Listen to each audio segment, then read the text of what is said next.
Ayan, natanggal na natin. So, kailangan yung mismong housing na to, kailangan matanggal natin. So, ito, syempre, kailangan matanggal natin yung wire na to, yung wire na ito ng laminating yan. Para di sagapal to sa pag maglilinis tayo na itong roller na to. Ito yung nagpapaano sa mismong plastic, yung mismong mag-iipit. Kung gusto mo i-forward o reverse yan. Kailangan matanggal yan. Ipapasin natin.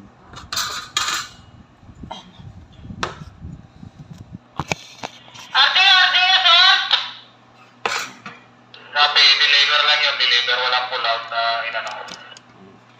7-4 daw, 7-4 yung pull out nila dito. 7-4 pa.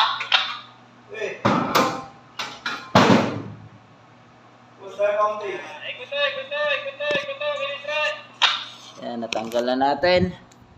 Susunod, ito, metal frame. Metal frame.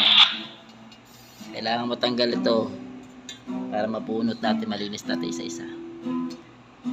So marami pa yan. Ito pa, yung ano na to, yung spring, tatanggalin pa natin yan. Yung adjustment yan. Yan, yung mga gear pa, yung gear. Yan, magkabilaan to, magkabilaan. Tatanggalin natin, lilinisin natin lahat yan. So papaklasin, lilinisin. Kasi ang concern nito sa ano na to is muusok o nangangamoy. So napabayaan, nasobra yung pagpihit ng temperature. So siguro sinagat, kaya nasunog. Kaya yun ang nangyari. Kaya yung plastic na iwas sa loob, kaya nangangamoy. So yan. So kailangan natin itong paklasin.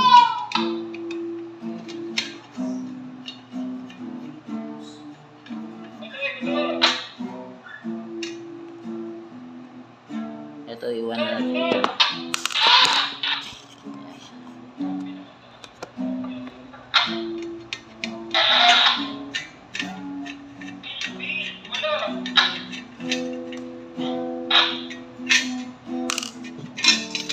Kaya dito guys, hindi naman tayo expert dito. Kailangan natin matuto.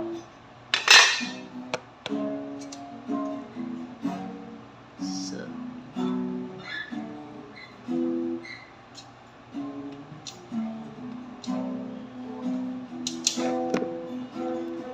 ayan guys, sunog na. Diba? Ayun, nasunog yung plastic yun na naiwan na kadikit tayo. Diba? So ito, linisin natin to, linisin natin. Ayan, linisin natin yan. Ito, linis din. Pati ilalim. Kaya,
Ito yung gate ng roller gate. Ayan. Ito yung nagpaano pagka kailangan i-adjustment. Ayan. Ayan guys. Ayan na, natanggal na natin. Ayan. Ayan, kailangan linisin yan. Ito, kailangan linisin ito.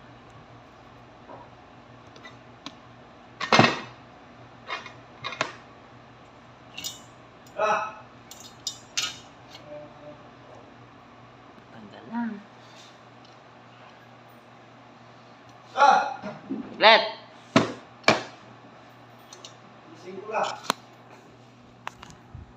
Ayan na. Linisin natin. Kaya hanggang dito muna tayong video. Salamat. Cheese!